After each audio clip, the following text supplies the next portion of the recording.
What's up mga idol? Banati Do is back. Ayan, panibagong video, panibagong vlog na naman tayo mga kaidol, no? At sa hindi pa nakasubscribe sa YouTube channel ko mga kaidol, please subscribe sa my YouTube channel, Banati Do is backer mga kaidol. Pakipalo na lang po yung Facebook page ko mga kaidol, no? Drive Thru Idol. At siyempre dito sa TikTok mga kaidol, magparami tayo mga kaidol. Like, share, comment mga kaidol at pakipalo na lang po yung TikTok natin mga kaidol, no? Banati Doy. At ito mga kaidol, hindi tayo magtagal mga kaidol, no? Panibagong update na naman tayo mga kaidol. Naniniwala na talaga ako mga kaidol na garapalan na po ang pangluloko ni Sara Duterte mga kaidol. May bagong pangalan na naman mga kaidol sa nakatanggap ng confidential funds mga kaidol. Grabe. Grabe. Maasim na naman mga kaidol ang pangalan mga kaidol. Sobrang asim sa mukha ng mga DDS vlogger, no?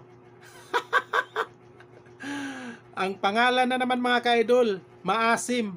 Sobrang asim sa mga DDS supporters na mga bubo at tanga na hindi pa makamove on mga kaidol sa ginagawa ni Sara Duterte mga kaidol sa panluloko sa confidential funds.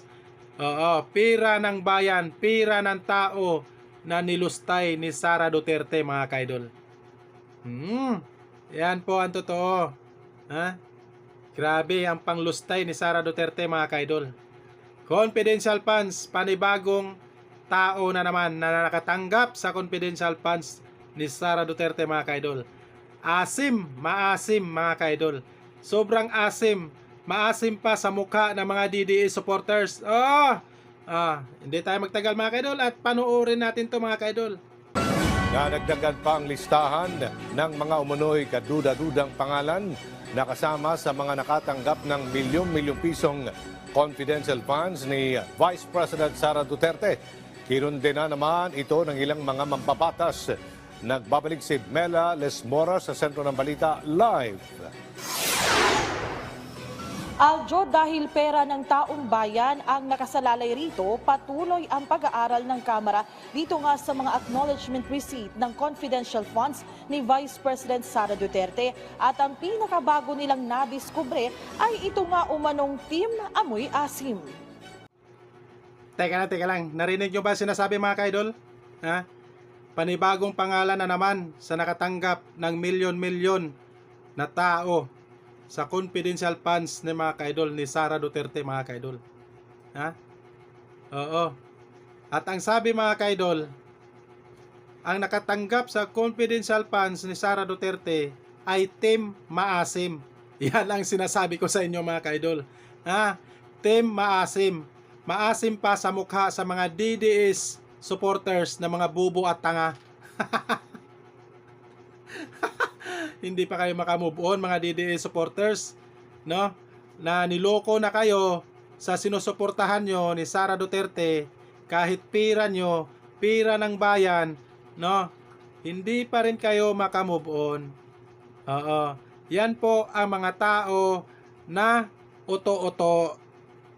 Yan ang mga tao na walang mga utak na katulad nyo mga DDS supporters. Mga bubo at tanga. Kahit niloloko na tayo ni Sara Duterte sa panglustay ng pira, sa confidential funds, hindi pa rin kayo naniniwala kasi mga oto-oto kayo. Ano na mga DDS? Sige pa ba tayo mga DDS? Sige pa ba tayo? Duterte pa ba tayo? Duterte.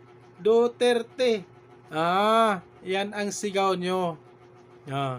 Kahit niloloko na kayo, niloloko na tayo sa panglustay ng confidential funds ni Sara Duterte, ito panibago na naman, Team Maasim. Maasim pa sa mukha ng mga DDS supporters na mga bubo at tanga. Panoorin natin mga kaidol. Tapusin natin yung video mga kaidol. Panoorin po. Sa pinakabagong update mula sa Kamara, nadagdagan pa ang listahan ng mga umano'y kaduda-dudang pangalan na kasama sa mga nakatanggap ng milyon-milyong pisong confidential funds ni Vice President Sara Duterte noong 2022 hanggang 2023.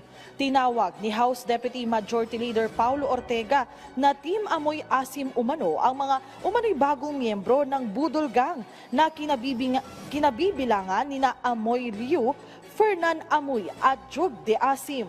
Sa kanyang panayam sa media ngayong araw, iginiit ni Ortega na kung sa listahan pa lang ay maasim na ang dating ng umano'y peking pangalan. Paano pa kaya sa mga transaksyon mismo? Tila gawa-gawa lang umano ang mga pangalan sa acknowledgement receipts ng confidential funds ng Vice Presidente kaya tiniyak nila na patuloy nilang tututukan ang issue dahil pera ng taong bayan ang nakasalalay rito. Inaasang magagamit ang mga bagong ebidensya sa impeachment case laban kay Vice President Duterte bagamat una nang pumalag si Duterte sa mga akusasyon ng ilang kongresista at iginiit na walang paglabag sa naging paggamit nila ng confidential funds. Galing po to sa sa listahan naman ng DepEd. So as confirmed by yung PSA po, same situation po sila. Walang birth certificate, walang marriage, saka wala rin pong death certificate. So kitang-kita po natin na yung pattern is the same. Pareha po yung sitwasyon nung Mary Grace Piatos, si Miggy Mango, si Jay Camote, saka yung mga iba pong pangalan. Aljo, matatandaan na unang naungkat itong issue nga ng umano'y anomalya sa confidential funds ni Vice President Duterte sa mga pagdinig ng House Committee on Good Government and Public Accountability. At hanggang ngayon, dahil nga libo yung ipinasa ng OVP at DepEd na acknowledgement receipts dito nga sa confidential funds ni VP Duterte, ay talagang iniisa-isa to ng mga kongresista para matukoy nga kung dito nga ay may problema o wala. Aljo?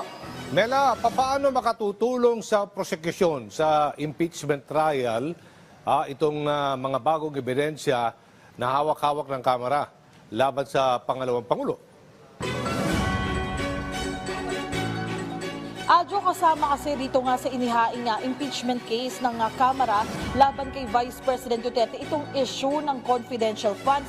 So sa ngayon, bahagi rin itong talagang pag-ungkat nila ng mga acknowledgement receipts sa mga iniipon nilang ebidensya. At naniniwala si Congressman Ortega na malaki yung maitutulong nitong mga ebidensyang ito para nga mapatunayan na may nagkaroon ng irregularidad umano dito nga sa paggamit ng confidential funds ni VP Duterte. Pero sa ngayon, Aljo, nabanggit din naman sa interview ni Kong Ortega kanina ay talagang hinihimok nila ang kampo ni Vice President Duterte na magpaliwanag ukol nga dito sa mga issue ito para maliwanagan din yung ating mga kababayan kapag sinimulan na ang impeachment trial.